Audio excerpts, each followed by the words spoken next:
Ladies and gentlemen, boys and girls, children of all ages, CKDS Radio proudly brings to you its tag team champions of the world, the Freak Show, Sean Woolley, the Madman, Crazy Cobble, with Wrestling Wednesdays.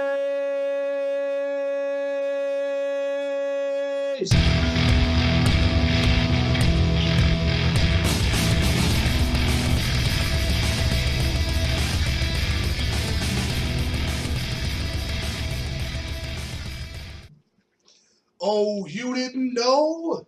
It's Wrestling Wednesday! But if we can be serious for a minute. That's a Serious? Lance Storm gimmick, so you guys enjoy that.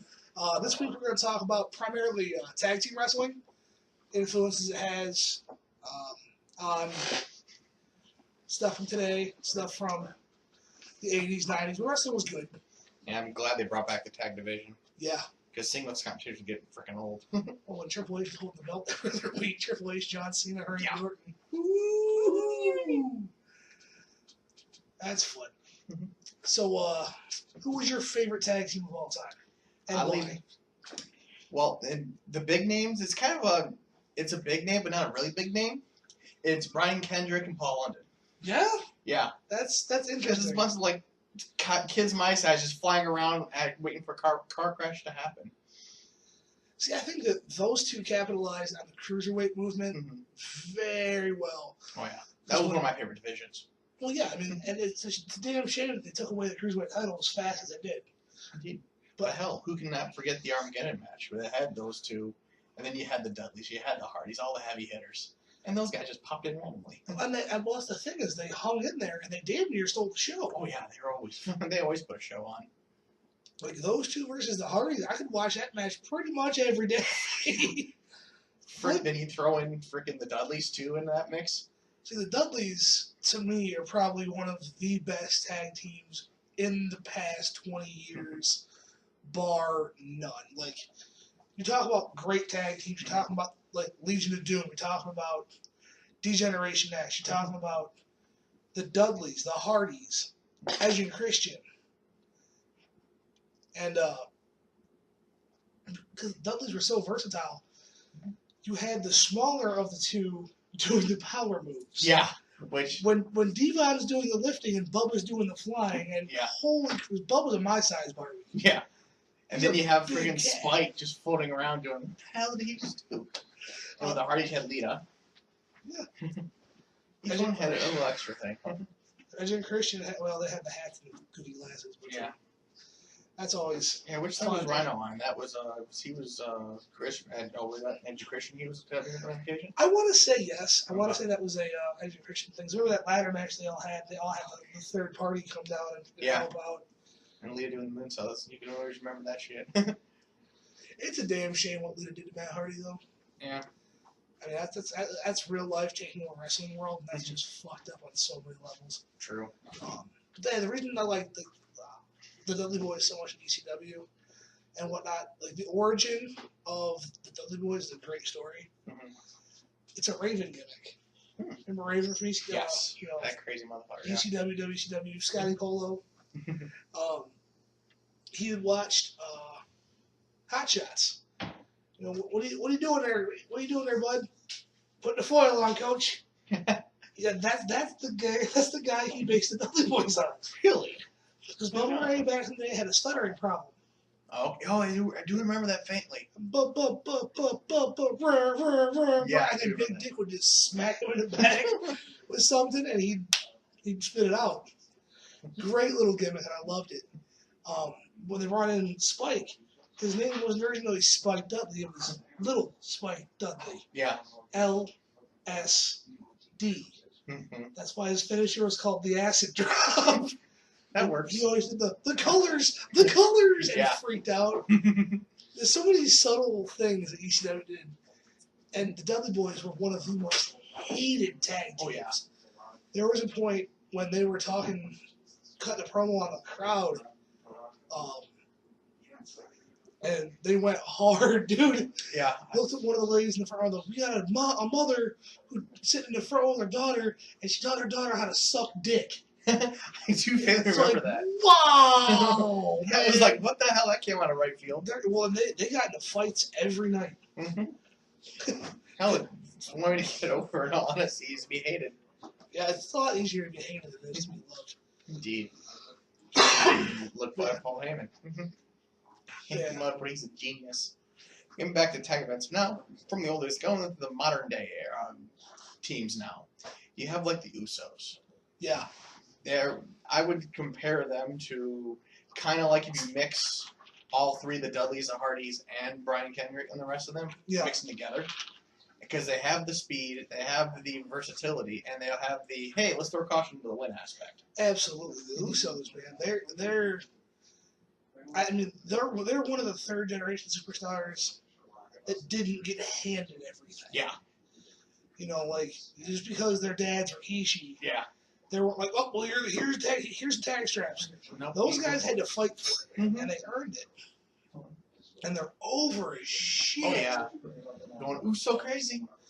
Well, see, what I don't understand is why they don't ever do the Killer Bee spot. You know, like, the Killer Bees from back in the 80s, they were two twins dressed identical. Okay, yeah. And then I remember. one of them would get beat up. And then when the ref wasn't looking, the fresh one would slide in and start selling. Oh, just like Chavo and Eddie used to do. Yeah. But, I mean, those guys didn't look at all similar. The Killer Bee spot were like damn near twins, both beefed up, both brunette, both same haircut, clean shaven, and the exact same tights. So they sell. Guy goes to pick them up, small package, 1, 2, 3. Oh, you dirty motherfuckers! Indeed. It was the greatest shit ever. But yeah, tag teams came up from barely anything, and they came up with some outrageous combinations. Well, I mean, the tag team division really stepped up its game when the Shield came out. Yeah. They started making 3-man fields. Well, I mean, not just that. Those guys came when they first got there. They weren't immediately the tag team champions. No. You know, when you had Cody, they had the tag team war zones, in other words. Oh yeah. When you had Cody and Goldust, and you had the Shield, you had the Usos, you had the Wyatt family just starting out. And those guys put in work to get the tag team division to where it's at now. Mm-hmm. And now they've paired off to now you have Ryback. That's such a shitball team. It's true, but it gives you have the power character and the speed demon, just like when you had Rikishi and Scotty 2 Hotty. Yeah, that's fair. I'll give you that one. I just hate Ryback so much. Yeah, they're not one of my top 10 teams, but that's nor here nor there. It's just they're not entertaining. It's like a high school bully and a high school preppy douchebag decided, hey, let's be friends. Yeah. Because I hate you a little less than I hate everyone else. Which is kind of how I came into this group. So that works, buddy. What the hell? You know. That works. Yeah, but with those two, man, it's like you had Ryback or Skip Sheffield. Yeah. A bald guy who was buff wearing a leather vest who couldn't get over. Yeah, it was a combination of, some would say RVD and Goldberg, but it couldn't be the farthest.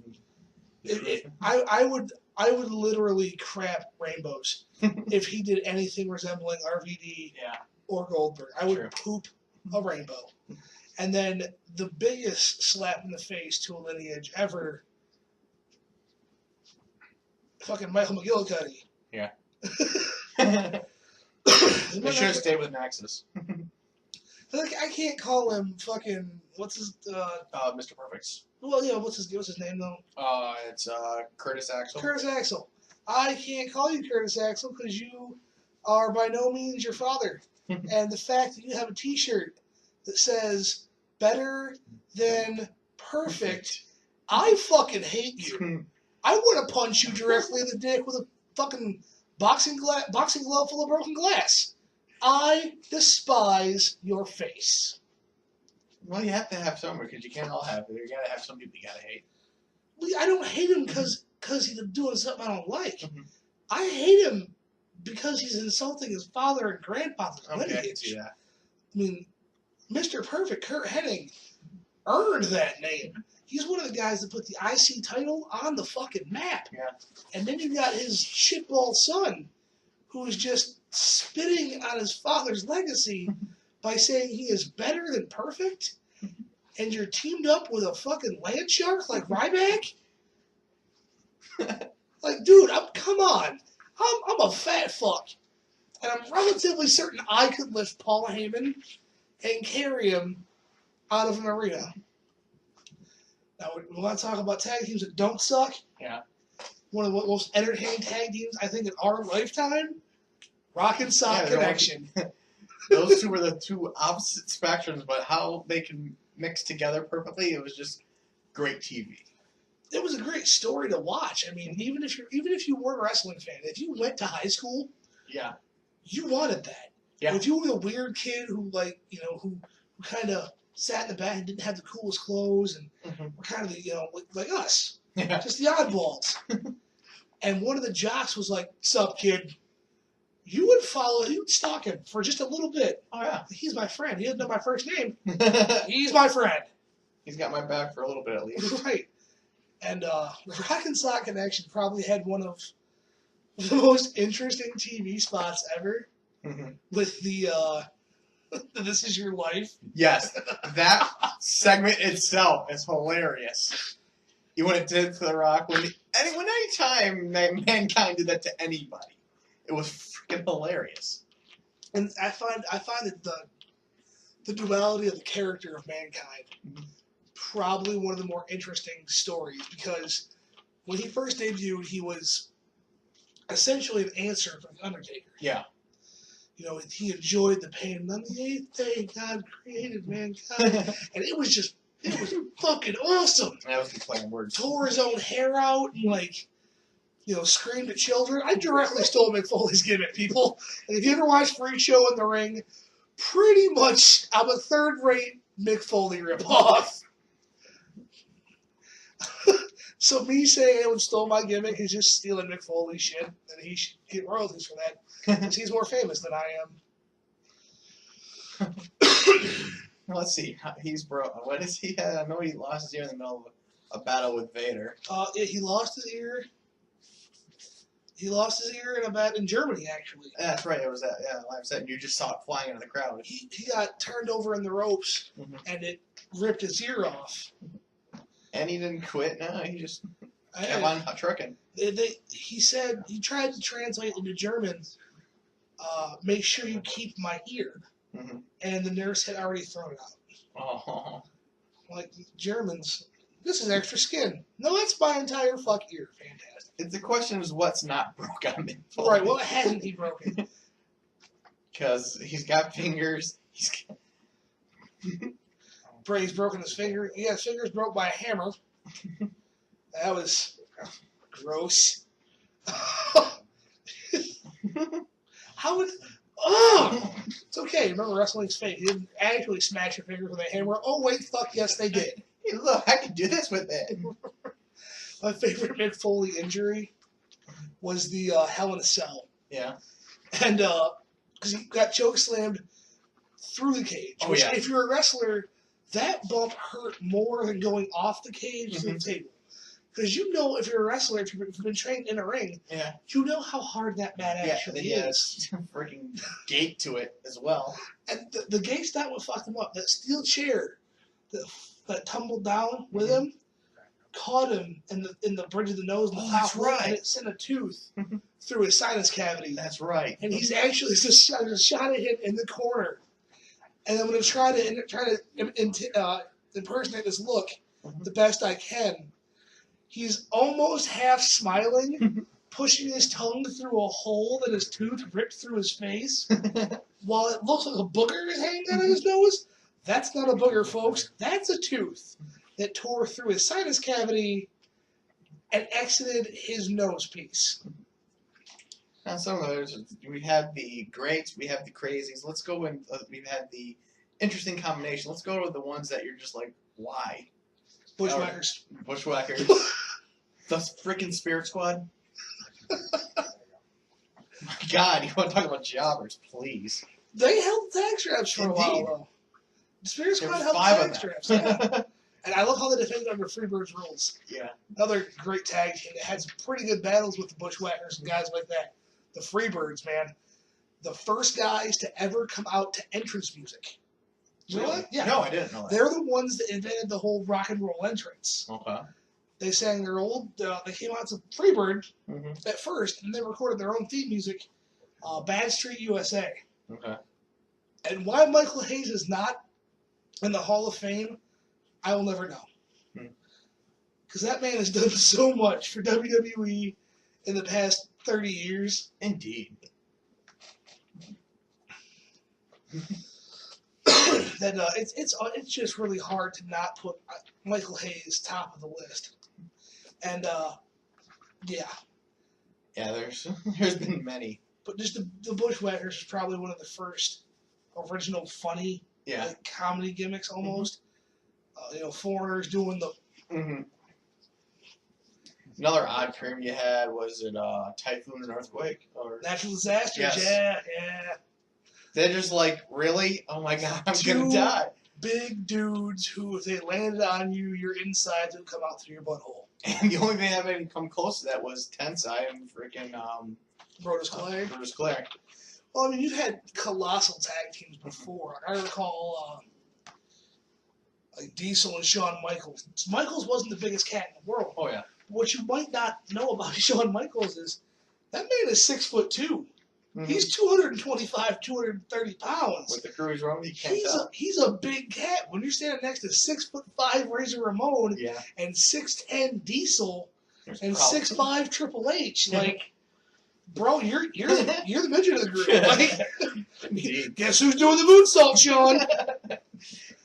He did it up there. He did it for 40 years. We discussed so far, phenomenal tag teams, comedy gimmicks, weird stuff.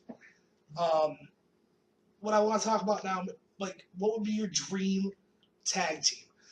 If you could mix stuff from 70s, 80s, 90s, 2000s, and today, what two people would you put together as a tag team to make an unstoppable force, in your personal opinion?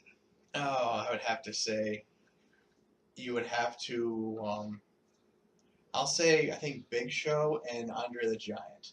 I think that combination alone would be, I think I'm just gonna lay down and just tap out and let them win, because that would be over 1,000 pounds straight up. And if they can move, oh god. And if you want to make it more interesting, if you want to go 3, how about adding Rikishi into that mix? Or Vader, or You really want to shift the bet on this one? Why not? Andre the Giant, Big Show, and either Yokozuna yeah, that's what I was going with.